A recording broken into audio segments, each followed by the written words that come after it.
So good evening, everybody. Welcome to CACD's 77th Annual Meeting Webinar Series Session 2. And tonight we're featuring Clint Evans, our Colorado State Conservationist from NRCS.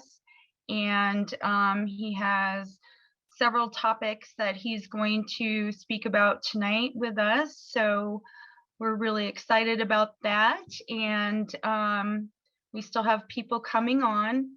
Just a little bit of housekeeping. We have Mary Johnson with us, who is helping me run this, and she will be watching the Q&A in the chat. Clint will give his presentation.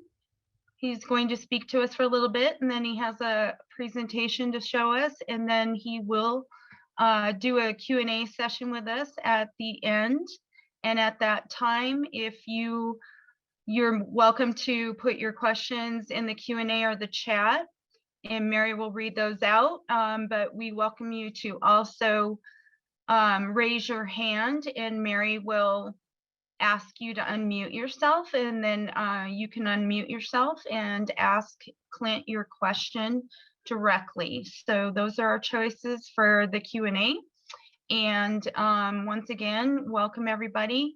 And for anyone who does not know me, my name is Bobby Kettles. I'm the Executive Director for the Colorado Association of Conservation Districts. And we represent at the state level the 75 conservation districts of Colorado. And we work with our state partners very closely, NRCS and CSCB, CDA, and we have our national partners that we work with, NACD, and we have other affiliate partners that we also work with. And basically the mission of CACD is to serve as the unified voice for the 75 conservation districts of Colorado. We facilitate outreach, education, and support of our local landowners through our conservation districts in good stewardship of their natural resources. So with that, I would like to introduce our Colorado State Conservationist, Clint Evans. He's with our with NRCS in the Colorado State office, and he is going to speak here just shortly. And I just wanted to go through and tell you a little bit about Clint. Clint has served as the state conservationist for USDA NRCS in Colorado for the past 7 years. Clint has collaborated with conservation partners to expand existing conservation partnerships and build new partnerships across the state. In addition, he has worked to increase the conservation program funding levels for Colorado to increase the number of programs applicants who receive financial assistance to address the resource needs. And over the past 22 years, Clint has served at all levels of USDA and NRCS, from the field office level to the national office level. He has served full-time positions in Kansas, Idaho, and Colorado. He has also served in numerous temporary assignments, which include Ohio, Wyoming, Utah, Texas, and the national office. And with that, Clint will be serving as the acting deputy chief for programs for the next 6 months. But he is looking forward to getting back to us here in Colorado and back to the Colorado Conservation Partnership once his detail wraps up in May of 2022. And with that, I would like to go ahead and turn it over to Clint. Welcome, Clint. All right, good evening, everyone, and thank you, Bobby, for the introduction. And really want to express my appreciation to you and the CACD Board of Directors. Y'all have been great partners in the 7 years that I've been here in Colorado, and I appreciate that you continue to invite us back every year and for the partnership in our agreements, you know, with the speakership program that you help lead for us and gives opportunities for conservation districts to bring in you know, outside experts for various workshops and speakers on everything from soil health to forestry and grazing land related resource concerns in between. So that's been a very successful partnership, and we're looking forward to seeing that continue into the future. Also, I wanted to thank you all for being willing to take on the new demonstration project agreement. You know, that was a new agreement that we entered into in 2021. It provides a new opportunity for our soil and water conservation districts all across the state to develop locally led demonstration projects based on their local resource priorities and needs. And I believe we have that set up to allow up to $10,000 per conservation district for those projects. And it's also written to allow for in-kind match rather than cash match. So we were hoping that would open the door for more of our districts to be able to participate in those demonstration projects. So thank you for the partnership, and really look forward to seeing where else we can go in the future here in Colorado. I also want to thank my staff here, the NRCS staff here in Colorado, along with the Soil and Water Conservation District staff all across the state.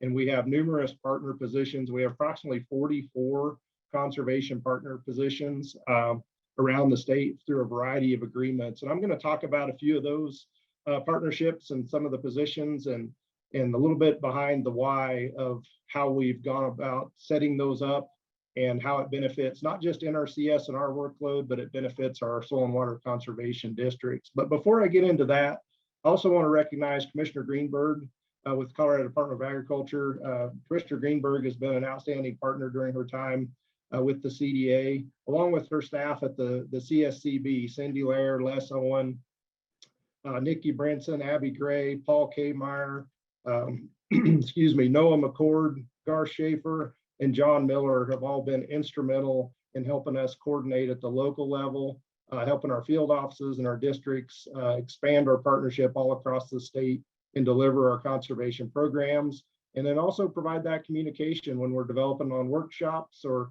however they want to pursue those priorities that they've identified at the local level to help us target our funding and improve the delivery of our programs all across the state. So really appreciate the partnership with Colorado Department of Ag, Colorado State Conservation Board and their staff, and the board of directors for the CSCB have been outstanding partners as well over the past 7 years. You know, one of the biggest things that I was fortunate to inherit when I got here as a state conservationist was the district conservation technician program. And I want to give credit to one of my predecessors, Alan Green. That agreement started over 10 years ago under Alan's leadership. And fortunately, my predecessor, Phyllis Phillips, also continued on with that partnership. And then over the 7 years I've been here, we've continued to support the district conservation technician program and look for ways to expand it in the state by offering more opportunities to district. As our budget allowed, we increased the NRCS share of financial assistance in that program up to 75% of the technical assistance dollars is provided by NRCS, trying to minimize that cash outlay for the conservation districts, because we know it adds extra workload for them, but their willingness to help us staff up, especially in times when we couldn't hire full-time NRCS staff in a lot of our offices, our conservation districts really stepped up, hired staff, hired technicians and planners to help us out there deliver farm bill programs and technical assistance. And in 2021, there was 18 conservation districts that participated in the DCT program. And now in 2022, there is 20 conservation districts out of the 75 that are currently participating in the DCT program. And I'd like to recognize those districts for their contributions to helping us put more boots on the ground, build capacity, and better serve our agricultural producers and forest owners all across the state.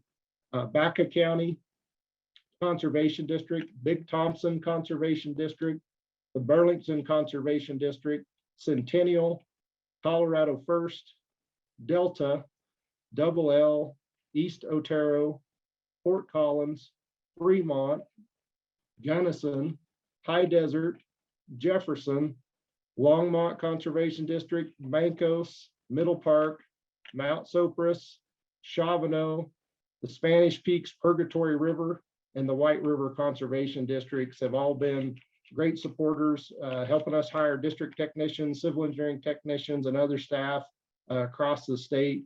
And several of those districts have been participating in the DCT before I got here and have continued to do so over the last 7 years. So it's really great to see that partnership grow and allow us to continue to support the districts by helping put more capacity out there at the field level to serve our customers. I also want to recognize Ryan Taylor. He's our new state soil health coordinator that works under our district technician agreement as part of the state soil health program.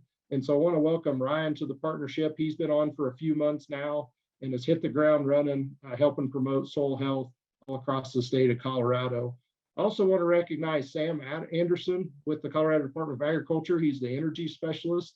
Sam helped lead the implementation of a energy-related regional conservation partnership project and helps do energy management audits for farmers and ranchers here in Colorado. So I want to give a shout out to Sam as well as to Ryan for their contributions towards our ability to build capacity and help reach some of those unique situations where we're trying to develop soil health program across the state, as well as address some of these ag energy related issues that have now become kind of mainstream here in the state and across the country.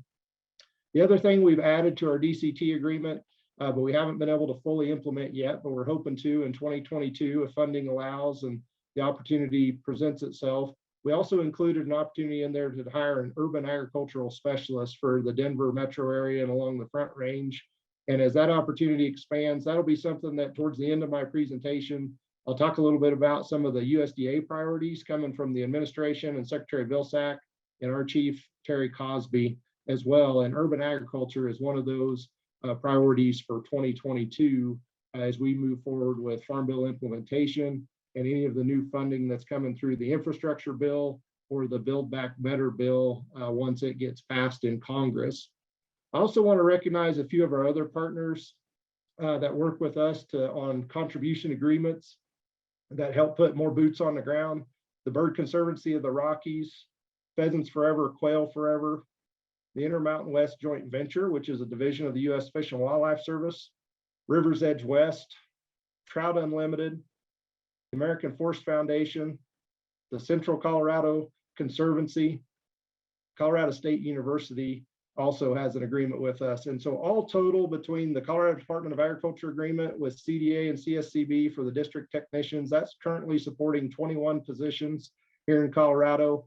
And all these other partner agreements add about an additional 23 positions. So all total supporting 44 positions, which makes up about 15% of our overall staffing here in the state of Colorado. We have approximately 240 NRCS employees on board to date, which I'm really happy to share with y'all tonight. At the end of 2019, we hit an all-time low in staffing for the USDA NRCS in Colorado. We had dropped down to 164 employees. When I arrived in February of 2015, we had approximately 245 or 247 employees on board and roughly 25 or 30 partner positions. So we've grown our partner positions up to about 44, and we've been able over the last 2 years, we've been able to staff back up to 240 employees on board. And so now we have a big challenge with having nearly 80 new staff on board in Colorado, training those new employees, teaching them the structure within the organization, how to do conservation planning, how to work with agricultural producers. Those will be some of our big challenges as we bring them on board and try to get them indoctrinated into the NRCS, the conservation districts, and overall partnerships here in Colorado. So really looking forward to seeing a lot of those folks grow and advance in their careers. And I really hope we can provide them with a good enough experience that they decide to stay long-term and make a career out of these opportunities. So, it is a little worrisome when we're bringing them on board in the middle of a pandemic and our offices have been, shut down. We don't have customers coming in a lot of cases, and we've been minimally staffed and at times working 100% from home or only working in the field.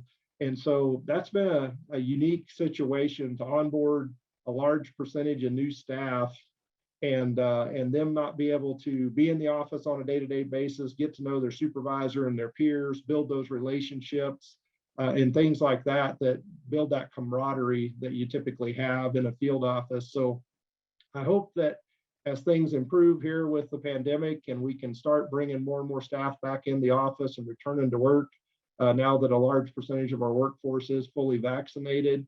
We are working on a plan with national headquarters where we'll start transitioning staff back into the office. And then hopefully if things cool off a little bit with the rate of infections, we'll be able to open our doors once again so our customers can come in and work with our staff across the desk and spend a little more time building those relationships there in the office as well as out there on their farms, ranches around the state. So I also want to recognize a few other conservation partners here in the state.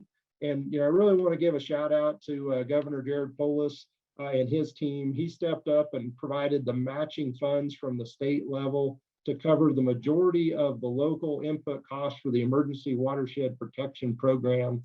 And here in Colorado, as y'all are probably aware, in 2020, we had 6 of the worst fires in the state's history. And so we're still working with the local sponsors and various state agencies to do the recovery efforts for those fires and the subsequent flood events that occurred after those fires. But Governor Polis and his team within the state of Colorado stepped up to help those smaller communities and county governments and other project sponsors cover some of that local matching costs, because the NRCS share in most cases is 75 or 80% of the cost of those recovery actions. And so there is a pretty substantial out-of-pocket cost. So for the 2020 wildfire and flood recovery, so far to date, the USDA NRCS has invested $51.4 million in the fire recovery efforts for the Cameron Peak Fire, the Colwood Fire, the East Troublesome, Pine Gulch, and Grizzly Creek. The local sponsors for those projects are Grand County, Garfield County, Northern Water, the City of Greeley, Larimer County, and Boulder County, as well as Mesa County. So I really want to thank those local sponsors for all of their time and energy and effort. And I know during Commissioner Greenberg's presentation, when she gave Caitlin the award for the Middle Park Conservation District, the Middle Park Conservation District has really stepped up and provided a lot of support to local landowners and producers in their service area on the East Troublesome Fire. So a huge shout out to the Middle Park Conservation District Board and Caitlin for their partnership and efforts to help with the wildfire recovery efforts here in Colorado. I also want to give a shout out to the U.S. Forest Service. We developed a pilot program with our sister agency this year to where that we could expand EWP's footprint and work with those local sponsors to do additional mulching activities and practices on U.S. Forest Service lands. We typically would focus on the private lands and protections of private property. And with a lot of these large fires from 2020, it greatly impacted some major water supply reservoirs that feed the municipal areas in the Front Range. And so there was a lot of that area of those watersheds above those reservoirs that is on public lands owned and operated and managed by the U.S. Forest Service. We were able to develop the pilot program and work through an expedited process for the local sponsors to get their special use permits and to be able to do additional structural and mulching activities on those U.S. Forest Service lands. So really appreciate that partnership in helping us implement the EWP. There's a lot of other state agencies involved, the Colorado Department of Agriculture, the Colorado Water Conservation Board, and the State Emergency Management group under Director Mike Willis. They've been a huge partner and an immense help with the workload related to the Emergency Watershed Protection Program. So really want to say how much I appreciate all those partners and their contributions, because I know between the state of Colorado as well as local investment, they've made a pretty substantial investment as well in these fire recovery efforts. Lastly, I'd just like to mention a few other conservation partners, some state agencies and federal agencies that are instrumental in our ability to deliver our programs and technical assistance. And first and foremost, I'd like to recognize the Farm Service Agency and all of their staff all across the state. They help us do all the eligibility for our USDA participants, as well as work closely with our staff to implement the Conservation Reserve Program, since they're the lead agency administering CRP and we provide the technical support. There's a lot of coordination and collaboration that has to occur at the local level to successfully implement the CRP. And also want to give a shout out to Kent Pepler. He's been recently appointed as our new State Executive Director for the USDA Farm Service Agency here in Colorado. So congratulations to Kent on his appointment with the Farm Service Agency, and I look forward to working with him over the next few years. The Colorado Cattlemen's Association, Colorado Livestock Association, Colorado Corn, Wheat Growers and Sorghum Growers, Colorado Farm Bureau, Colorado Parks and Wildlife are all, along with Colorado State Forest Service and Department of Natural Resources, are all instrumental partners in the work that we do on a variety of projects all around the state. I've also had the opportunity, and I want to give a shout out and a thank you to Cindy Lair. She got me involved and invited to a Colorado Master Irrigator Project Advisory Committee here about 3 years ago. And I showed up not really knowing who was involved or what the project was going to be, but I'm so glad that Cindy invited me to join and got me introduced to the group. And that's really been a great partnership with the Colorado Master Irrigator Project Advisory Committee, because that is a producer-led organization that developed a master irrigator program and some additional outreach in the Ogallala Aquifer region and Republican River watershed area in northeastern Colorado. The Republican River Water Conservation District has always also been an outstanding partner in the Ogallala for the last several years and 2 previous farm bills, and we continue to work with them to find ways to address the declining aquifer issues in the Ogallala out here in eastern Colorado. A couple other folks I want to mention is the Audubon Society. They developed their conservation ranching program, and that is really an outstanding opportunity for producers to link up conservation practices and activities with an ability to market their products coming off their farms and ranches. So huge shout out to the Audubon of the Rockies group, and glad we have an opportunity to partner with them as well, along with U.S. Fish and Wildlife Service, the National Park Service. FEMA has been a great partner when it comes to implementing EWP and helping coordinate efforts on where federal agencies can work across our agency boundaries and work together, along with the Colorado River Water Conservation District has also been a huge partner for us here in Colorado. And with that, I'm going to switch and share my screen for a moment. And I want to talk a little bit about some of the conservation program accomplishments that we've had here in Colorado over the last 7 years. I want to talk a little bit about where our funding has gone, where it's going in the future, or where we hope it's going, and what it might be. All right, so as I mentioned, a lot of partners here in the first part of my presentation. For the last 80 years, we started out as a soil erosion service, then became the Soil Conservation Service, and then around 1994, the agency was renamed as the Natural Resources Conservation Service. So for the past 80 years, we've been working through these conservation partners with private landowners and farmers and ranchers and operators and forest owners all across the United States, along with all the soil and water conservation districts, state departments of ag, and numerous other partners that I mentioned earlier. These partnerships help us deliver our mission by getting conservation out there on the ground. They help us deliver our conservation programs. They help us implement conservation planning, identify targeted resource areas where we can target natural resource issues all across the state, and really move that conservation needle so that over the long term, what I'd love to be able to do is look back in another 10 or 15 years and be able to see where we've resolved some of these concerns around the state, whether it be water quantity issues, forest health issues, soil health, drought resiliency. All those things are going to be important as we move forward in delivering conservation. I also want to talk about our state technical committee. Our state technical advisory committee is made up of most of the partners that I've mentioned already and several others that are engaged. And so I really appreciate all the folks that dedicate the time to serve on our subcommittees to the State Tech Committee, as well as serving on the full State Technical Committee to provide us with the input and the feedback we need on, are we hitting the right mark? Are we addressing those most important natural resource issues all across the state? And how can we move that conservation needle for the state of Colorado to ensure that we have healthy, productive soils, clean water, clean air for future generations of ag producers and citizens in Colorado. I included this slide here because I want to talk about the process for getting technical assistance. And, it all starts with a conservation plan. And so In 2021, my leadership team in Colorado, with some input from the field office staff and with our partners from the CSCB and the CACD, we developed the Conservation Planning First initiative here in Colorado to support the broader national conservation planning partnership that's made up between the NACD, NRCS, and the National Association of Ag Conservation Agencies, or state conservation agencies as well.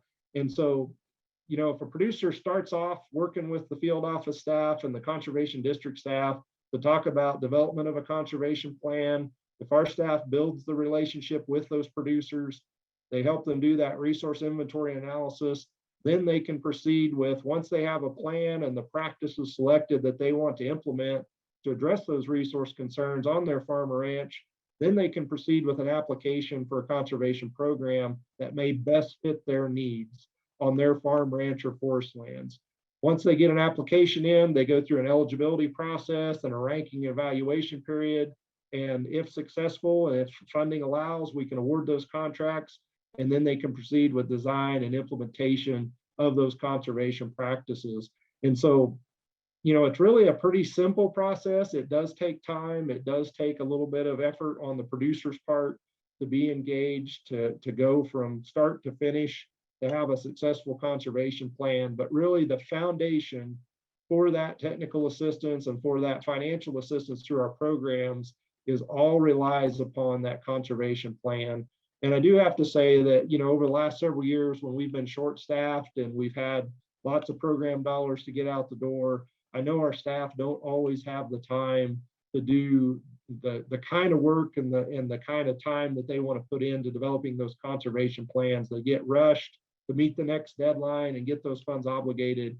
And we're hoping that with this Planning First initiative, that we can really take a step back to where our customers and new landowners and folks and new farmers and ranchers out there are hearing from us about a conservation planning sign-up opportunity, rather than just always hearing about the programs first. You know, typically somebody hears about an EQIP sign-up or a CSP sign-up, and then they come in the door to talk to our staff and they want to know what the program's going to pay, what kind of practices they can do. And so the staff then kind of has to build backwards from that application back into the planning process. And so our hope is that over the long term, we can put that relationship first along with the conservation planning, and then find the ideal programs that may best fit these ag producers across the state.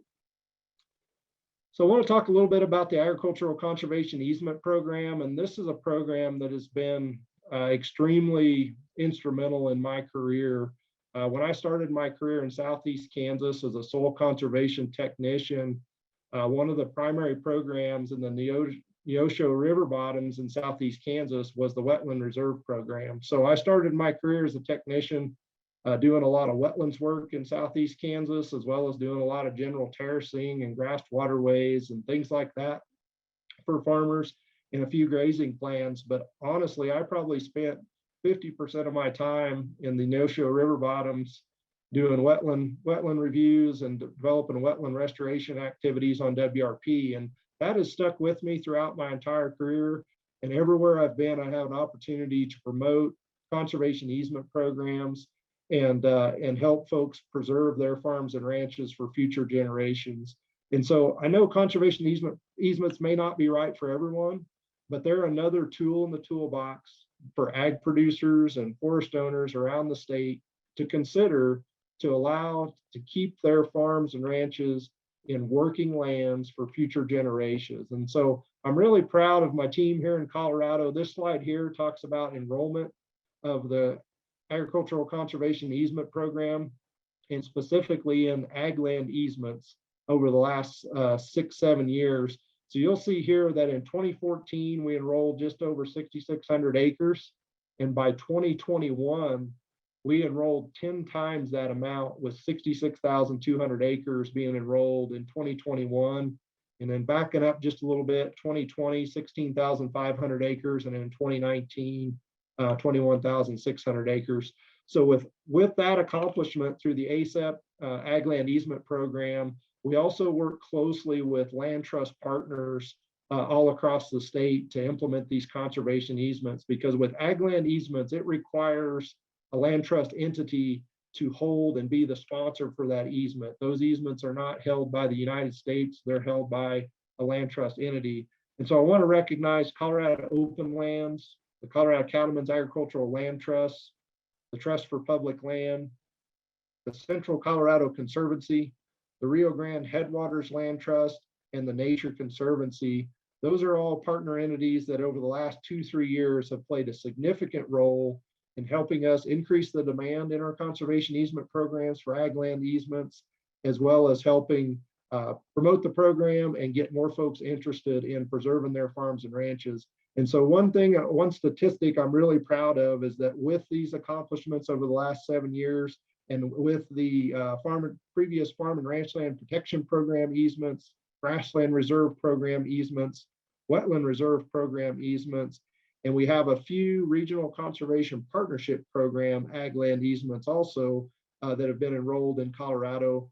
With all of those programs combined over the last 25 years, we've enrolled 347,759 acres of private lands with voluntary incentive-based conservation easement programs to help preserve agricultural lands in Colorado. And the reason that number, that 347,000, almost 348,000 acres is so significant in my mind is that the National Park Service in the state of Colorado manages just a little under 381,000 acres that's preserved in national parks and monuments. So if we enroll another 33,000+ acres in calendar year or fiscal year 2022, we will actually have more acres of private lands conserved under voluntary conservation easements.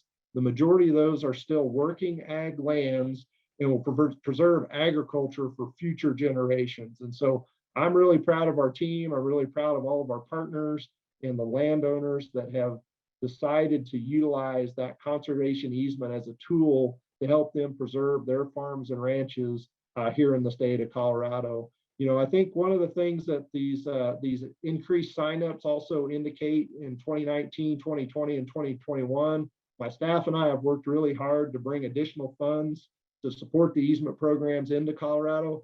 But I think it also demonstrates and shows how much pressure is on our agricultural producers from developers and folks wanting to buy up those farms and ranches to subdivide them and pave roads and put houses on them and things like that. I had a producer one time say to me, well, you know, conservation easement, that's permanent. And I had never thought about it this way until Maggie Hanna with the Colorado Cattlemen's Agricultural Land Trust made the comment to me one day. She looks at me and she says, well, do you see all those houses over there? She goes, that's pretty permanent too. And I'd never thought of it in that context. And so I want to tip my hat to Maggie for, she does have her family's ranch under a conservation easement and is down near Fountain, Colorado, where there is a tremendous amount of development pressure. And I think she made a pretty valid point that while yes, a conservation easement in most cases it entered into in perpetuity, at least it will be agricultural lands for as long as those easements are in place. Moving on here, still talking about ACEP. I just wanted to show you a little bit about the numbers of enrollments so you can look at, you know, compare the acres enrolled, the costs. So the interesting thing is we enrolled 66,000 acres in 2021 on 14 easements. And in 2020, it was a little over 16,000 acres and also enrolled 14 easements. So as far as numbers of ranches and farms that we're able to preserve, even though we've spent additional money, we did get quite a few more acres enrolled in 2021 as compared to the previous 2 years.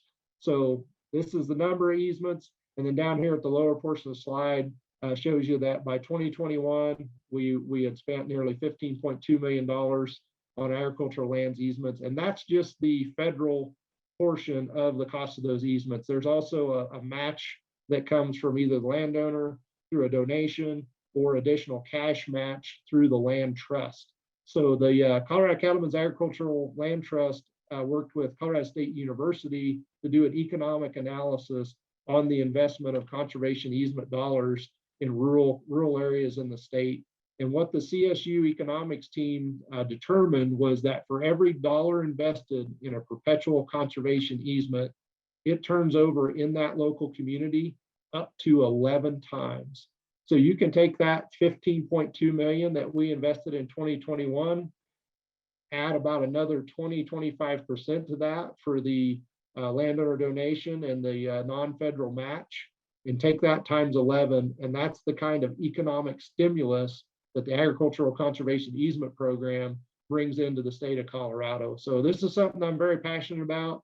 Like I say, I know conservation easements aren't right for everyone. They may not be a good fit for some families, but for those that choose to use that as a good tool to preserve their farm or ranch, it'll be there for generations to come. And they'll be able to know that going into the future, that those farms and ranches won't be subdivided, and they'll continue to be healthy, productive agricultural lands. Shifting gears to the Environmental Quality Incentive Program, and EQIP is our flagship program for us here in Colorado and for the NRCS as an agency. It's our largest conservation program in the country. And then here on this slide, I just wanted to highlight a few of the 2021 funding opportunities and priorities that we focused on. We're still prioritizing Colorado River salinity control. The source water protection was new in the 2018 Farm Bill. We continue to work with small scale producers and urban agricultural producers on high tunnels for a lot of vegetable production and things like that. The on-farm energy that I mentioned earlier, and Sam Anderson with the Colorado Department of Agriculture, the organic initiative, as well as wildlife habitat, and then these resource team fund pools is where we take some of our general EQIP dollars and allocate that at the local level, at the local field office level through our resource teams. We also have some tribal projects, and then these water management entity projects were new for 2021. That was a new authority within the 2018 Farm Bill. Those were quite popular, and I'll share a little bit of data here in a moment with the enrollment and the interest in the water management entity opportunity. And then also for 2021, something that was quite unique and new was they developed an EQIP, the conservation incentive contract. So the EQIP CIC that you see down here in the lower right-hand corner, we were able to implement nearly $9 million of EQIP contracts in a very short period of time through the EQIP CIC. And what the CIC does is it combines traditional EQIP and structural and management practices and incentive practices along with CSP-like enhancement activities. So it gives a producer an opportunity to enroll their farm or ranch, just a portion of it, could be a field or could be several fields,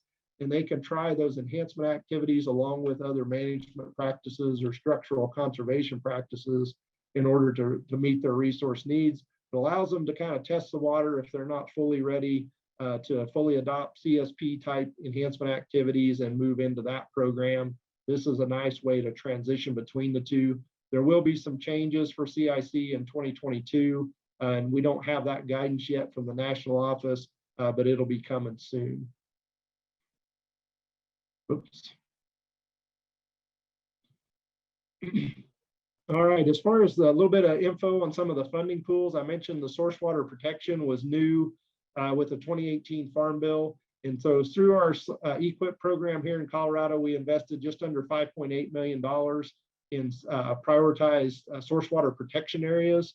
And that came through a partnership with the Colorado Rural Water Users Association. They've been leading our subcommittee to the State Tech Committee for Source Water Protection, along with partners like the EPA and the Colorado Department of Public Health and Environment and many, many others, helping us identify those targeted areas that we wanted to prioritize so that we can go in and address these water quality issues and these source water protection areas. Wildlife is also a statutory requirement for 10% of our funding to go towards wildlife related practices and activities. So you'll see here that we're still addressing sage-grouse issues, lesser prairie chicken. We also had some targeted funding for riparian areas and stream bank erosion, as well as forestry related wildlife habitat issues were addressed under that. The water management entities that I mentioned earlier, we enrolled just over 2,400 acres for about $6.7 million in projects across the state. And I think that's a program that is going to become really popular as long as it's funded. And as long as we have that authority under EQIP, because what it does is it allows us to work directly with an irrigation water management district or an irrigation district or a water users group, and they can do what we consider the near farm or the off farm projects, to where they're updating that infrastructure from the point of diversion and working on whether it's improving lining their ditches or putting in pressurized pipelines to that point of delivery on farm. And then the ag producer could then sign up for an EQIP contract to get their on-farm EQIP portion once their irrigation district is able to upgrade their delivery infrastructure and implement those practices through the water management entity opportunity under the EQIP program. So I think that's something we're going to see a lot more of going into the future, and really excited to see the doors that may open for irrigation districts here in Colorado, because a lot of these irrigation systems and delivery ditches are well over 80 to 100 years old in some cases or more. As far as investments in dollars that's coming through the EQIP program, as you'll see here, over the last 7 years, from 2015, we were receiving around $23 million. We've been able to steadily increase that amount up to, in 2019, we hit a high of 42 million, had a slight dip in 2020. And then again, in 2021, the field staff worked really, really hard and was able to implement $42 million worth of EQIP obligations here in Colorado. Something I want to point out, the numbers here at the bottom is the numbers of contracts that are awarded each year. And you'll see that from 2015 to 2019, the numbers steadily increased and then took a slight dip, I guess, in 2017, then back up to about 700, 815. And then in 2020 and 2021, the numbers reduced a bit. Well, that was a change in our internal contracting system, to where a producer may have previously applied and they would have had, say, a grazing land contract, and they would have had a soil health or a cropland based contract. So they actually would have had two. And in the new system, it allows them to roll all those opportunities together under one contract. So by being able to consolidate those contracts, it's less paperwork for our customers. It does bring our numbers down. It looks like we're serving fewer people, and that may or may not be the case because some of those contracts were consolidated during the application process under the new contracting system. So really proud of our team. And here's the thing, that in 2019, when we obligated $42 million, we hit that historic low in staffing. By the end of calendar year 2019, we were down to 164 employees. And so I knew that wasn't sustainable. And so as we were able to start hiring again in 2020, we were able to hire additional 38 staff in 2020, and we hired an additional 41 staff in 2021. So within that 2-year period, we essentially brought on roughly 80 new employees here in the state to help us deliver these conservation programs and provide that technical assistance all across the state. I want to talk a little bit about resource priorities and categories. These come from our local working groups that are led by the soil and water conservation districts. And I really want to thank all the districts that have been holding their local work group meetings. Here during the pandemic, we did not put out the guidance in 2020 because we knew folks weren't going to be able to have in-person meetings. And so we carried forward the priorities from 2019 into 2020. And did not ask folks to go ahead. Some districts did hold their local work group meetings, but not all. But Elizabeth With, our Assistant State Conservationist for Programs, and Amber Fruhoff, our Conservation Stewardship Program lead, they've been developing a new packet for local working groups. And so they'll have some guidance forthcoming out to all the districts. It'll include some additional data and information on ag production within their counties or service areas, and additional information on programs, as well as other resource priorities that they may want to consider. So we're trying to give them more of a local working group toolkit that they can use and be able to have a little more productive conversations at times with their partners there at the local level. And then they can elevate those priorities up to our state technical committee for review and approval, and for recommendation to me as the state conservationist. So what you'll see here is, starting in 2015, a lot of these priority resource categories have stayed pretty consistent. over the last 7 years. So we started out in 2015 with insufficient water, degraded plant condition, water quality degradation, fish and wildlife habitat, and then I guess we got degraded plant condition on here twice, but it's because of this resource concern that's associated with it, with inadequate structure and composition, as well as undesirable plant productivity and health. But those categories are pretty consistent all through from 2015 through 2017, 2018, as well as you get into 2019, 2021. And then over here on the right-hand side of each slide, you'll see percentages of contracts. Those will most likely not add up to 100 because we could have had some contracts that addressed both degraded plant condition and insufficient water, or they may have addressed fish and wildlife habitat along with one of the other resource concerns. But in most cases, as you look through the years here, you'll see that the degraded plant condition and the wind and water erosion or insufficient water were the top areas where we spent the majority of our money addressing those resource concerns here in Colorado. As far as high priority areas, the EQIP Conservation Incentive Contract funding opportunity that I mentioned that we rolled out as one of the 4 pilot states in 2021, we were allocated $9 million, and up in the upper right-hand corner of this screen, you'll see that we obligated within about $12,000 of that $9 million of EQIP funding for the EQIP Conservation Incentive Contract Program. So really proud of all our field office staff and Liz With and the programs team because this funding came to us late in June. Sign up was announced into July, and they had all of that money obligated by early September.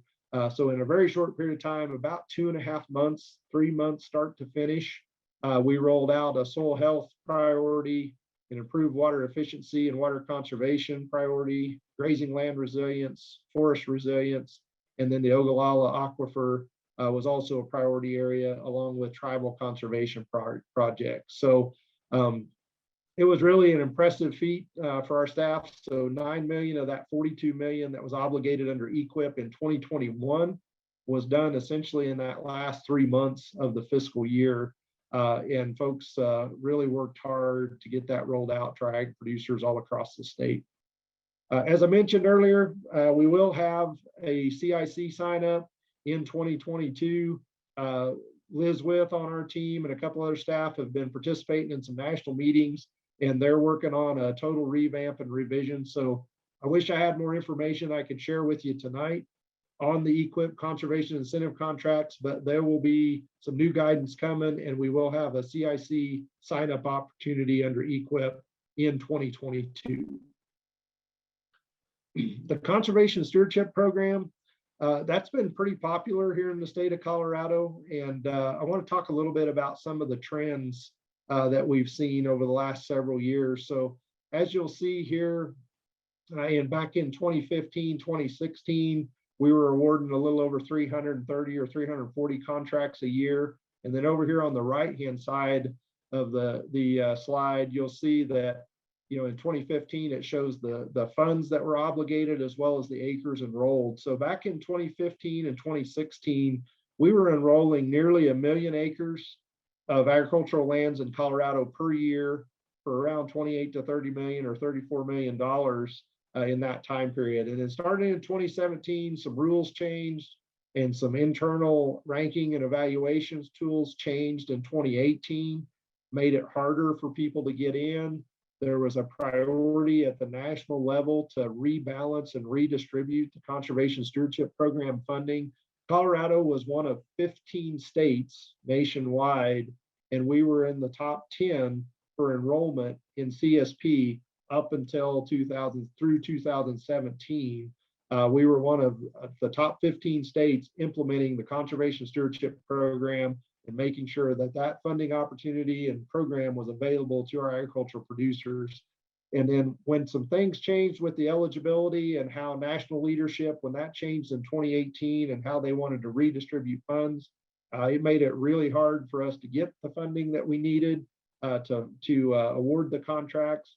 And so what you'll see starting in 2018, our funding dropped off to about 11.3 million and roughly 240,000 acres enrolled from the previous, almost 1 million acres back in 2015, 2016. Continued to decline acres wise through 2020. And then in 2021, we saw an uptick again. We obligated just a little over $13.2 million on just under 300,000 acres. And so one of my goals as the Conservation Stewardship Program and as we move forward is we can't survive solely on an EQIP budget. So we have to make sure we're promoting all of these program opportunities for our ag producers across the state so that we can rebuild and start bringing in. I would love to see us get back to almost 1 million acres a year enrolled into the Conservation Stewardship Program and bringing those dollars into the state. I mentioned earlier about the economic impact of the Agricultural Conservation Easement Program and where that has that 11-to-1 return within a local community. Well, for the EQIP program on structural practices, that economic impact at the rural economic level or community level is roughly 4-to-1, since most of the practices, about 70% of the conservation practices that we do under the EQIP program are structural practices. So it's irrigation pipelines, sprinkler systems, erosion control structures, various things like that, water tanks and pipelines and fencing on rangeland and forest stewardship activities. Well, when those funds are spent on those structural practices that are implemented on the landscape, that funding turns over about 4 times in the local community. So if you figure 70% of that 42 million in Colorado, those dollars are going to turn over an additional 4 times. And there's also a producer match, included within the EQIP program. So our cost share or our financial assistance might be 50% of the cost of practice, or it could be as high as 90%. But in a lot of cases, it's somewhere between 50 and 75.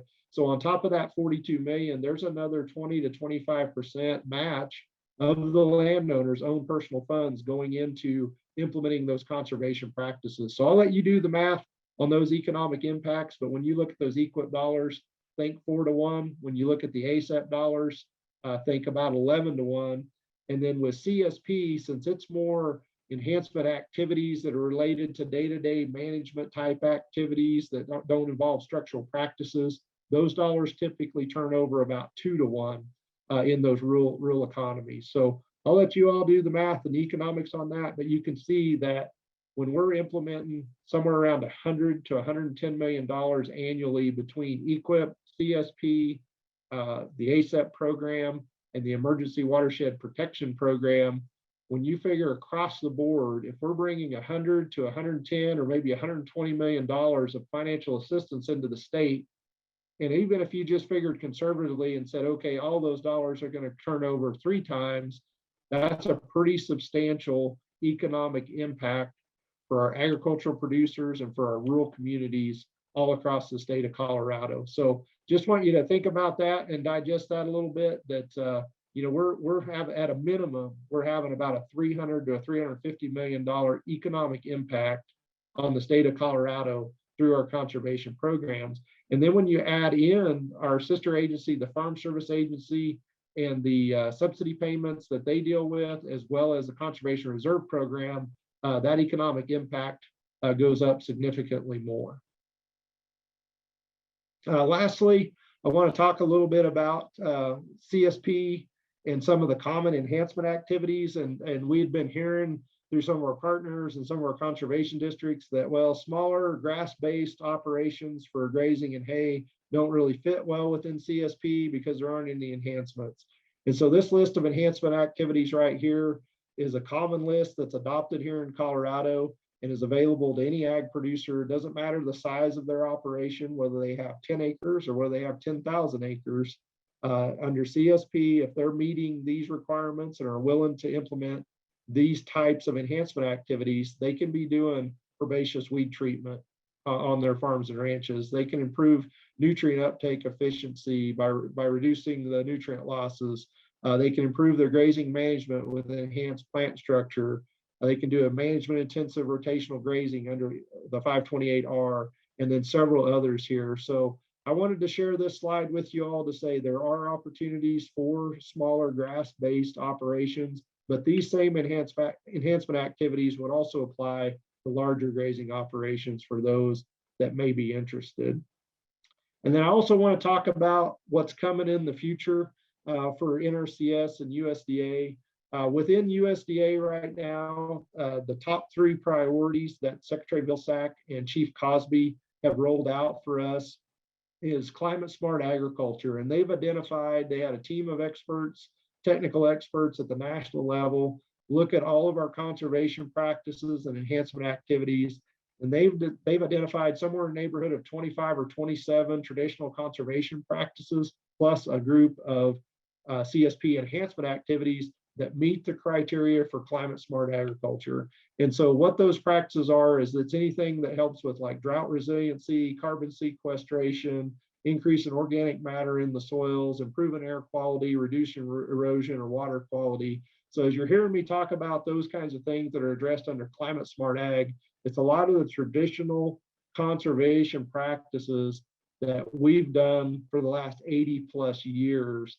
And now it's just being, I'll just say, rebranded under climate smart ag.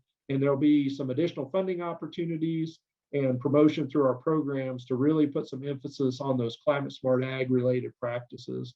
Urban agriculture, I mentioned we were trying to expand our district conservation technician program and our partnership agreement with the Colorado Department of Agriculture and the Colorado State Conservation Board. We've got it built into that agreement to hire an urban ag conservationist or specialist. So as funding allows, we'll be working with Commissioner Greenberg and Les and Cindy at CSCB to try to go ahead and implement that opportunity as well. And then the third priority coming from the department down is the equity in our conservation programs. And so they're seeing some disparity in certain parts of the country to where historically underserved minority landowners may not have had equal opportunity to participate in USDA programs. So we'll be bringing on board a new outreach coordinator and specialist for NRCS in Colorado. They'll be working closely with Petra Papiel, our state public affairs specialist for NRCS here in Colorado. Petra has developed an outreach plan. We're going to be trying to reach more of those historically underserved producers with our programs here in the state as we move forward with the remainder of the 2018 Farm Bill and into the 2023 Farm Bill. Then for specific to Colorado, for me as a state conservationist and the leadership team and our field office staff here in Colorado, we're going to continue to promote our Conservation Planning First initiative, and we're going to continue to partner with the Colorado Association of Conservation Districts and Colorado State Conservation Board and Department of Ag to help us develop a strong conservation planning culture here in Colorado, to where when our ag producers and new landowners come into the state or come into the office, the first thing we were going to want them to do is start talking to the NRCS district staff and partner staff about developing a conservation plan. So conservation planning first is going to be a top priority. We're going to get out that new local working group toolkit that I mentioned earlier. Amber and Liz are in the process of finalizing that, and that should be coming out probably in early to mid-January. We'll have that local working group toolkit coming out. And then lastly, I want to mention the soil health program. Cindy Lair and the folks at the Department of Ag, and with Ryan's help, have really started building a very robust soil health program, and they have their new STAR program that Cindy talked about last week on this conference.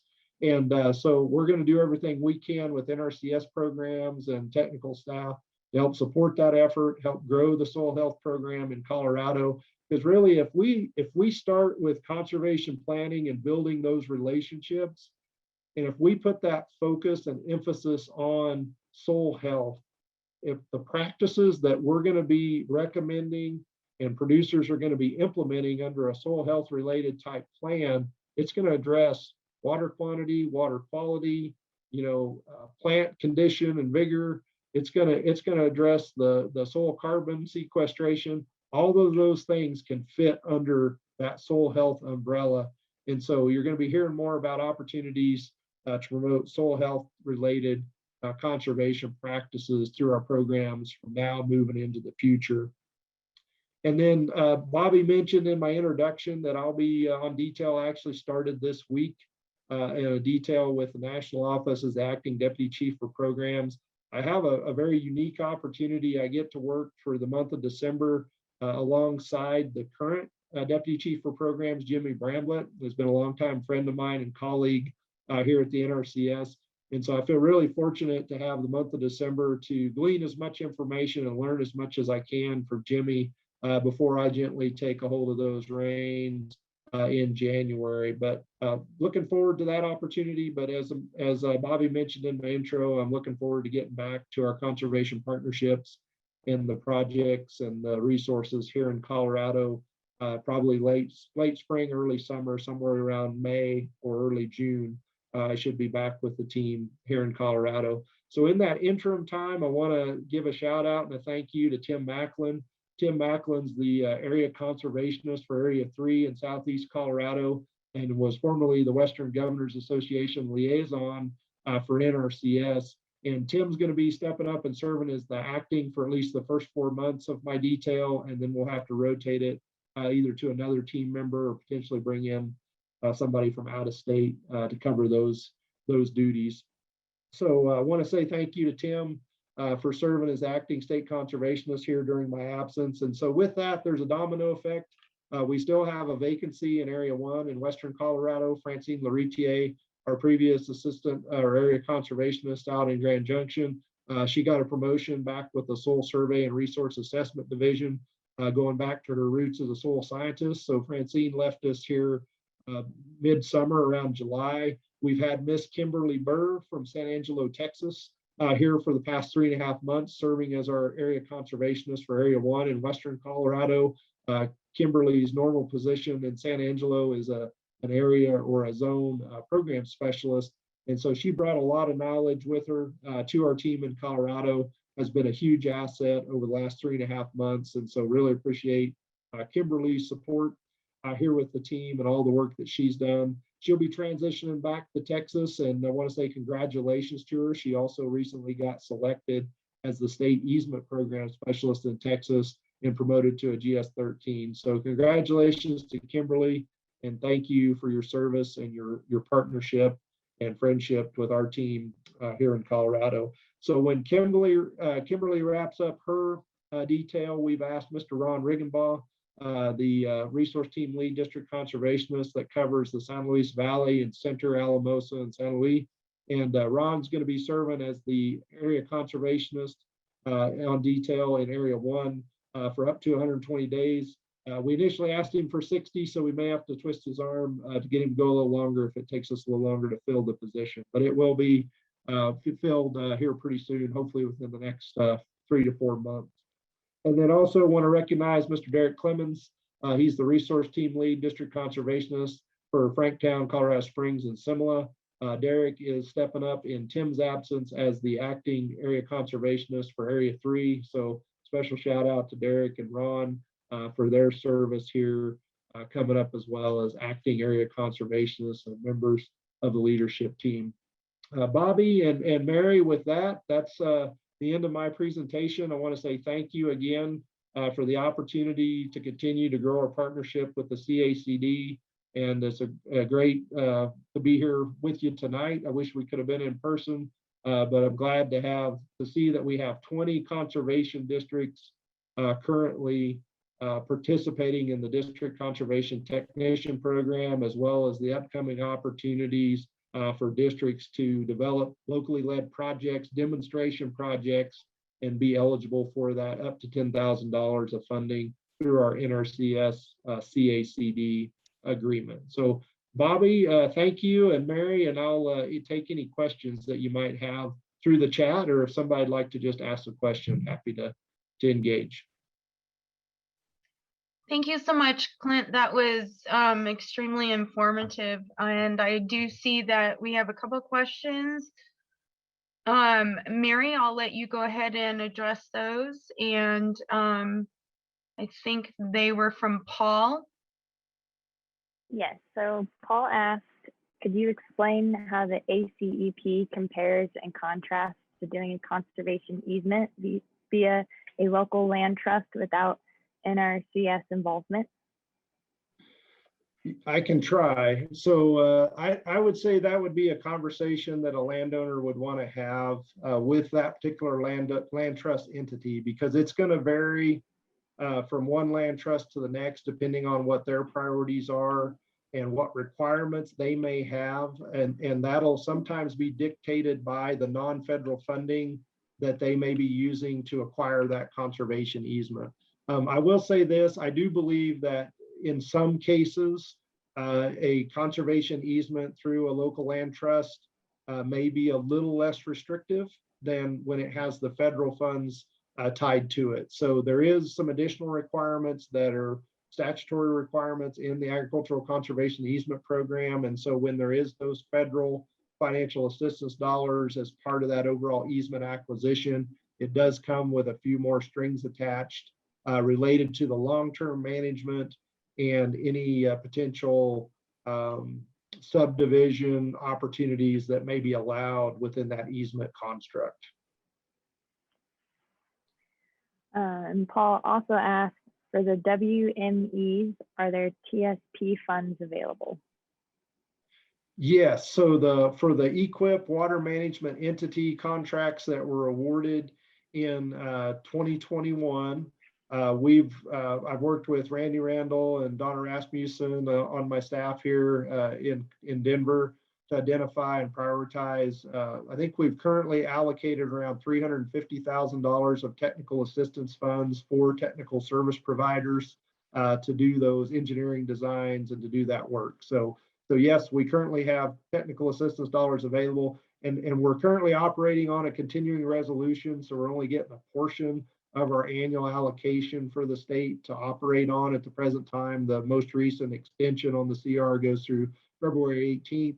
So once we get a full year budget and see what that total amount is, we'll be able to add additional technical service provider dollars that'll be available for water management entity contracts, as well as any EQIP contract that where somebody wished to hire a technical service provider. And Paul, I'm glad you asked that question, because when I was talking about partnerships and folks that contribute to conservation here in Colorado, we do have a really good group of technical service providers, predominantly with engineering firms that do some design work, as well as forest stewardship folks that do forest stewardship planning and project implementation. So if somebody's interested in a TSP, they can talk to their local office. There is an NRCS Tech Reg website. There's a link to that through our NRCS website.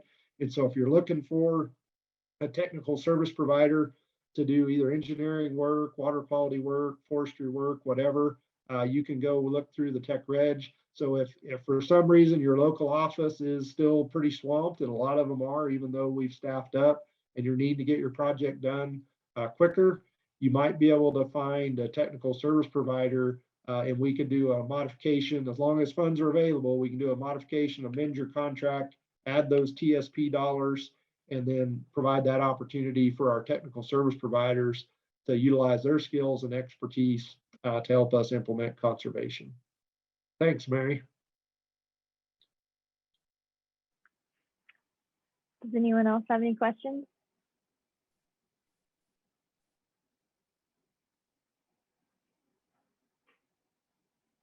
They're letting me off easy. Well, Clint, I just want to thank you very much for your time tonight and the very informative presentation that you've given. And just to let everyone know, this is being recorded and will be available and shared through the CACD YouTube account and on our website, and out to all of the conservation districts.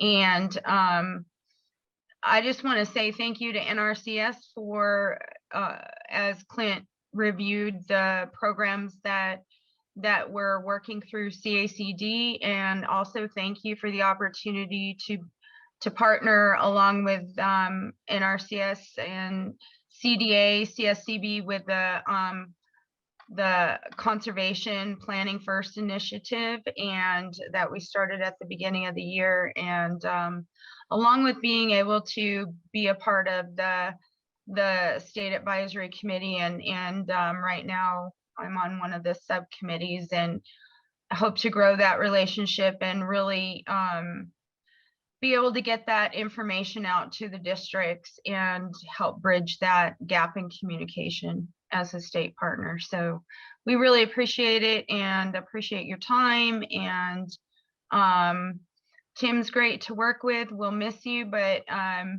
good luck with that. And just unless anyone else has anything, have a great evening, and thank you again so much. We really appreciate it. All right. Thank you, Bobby.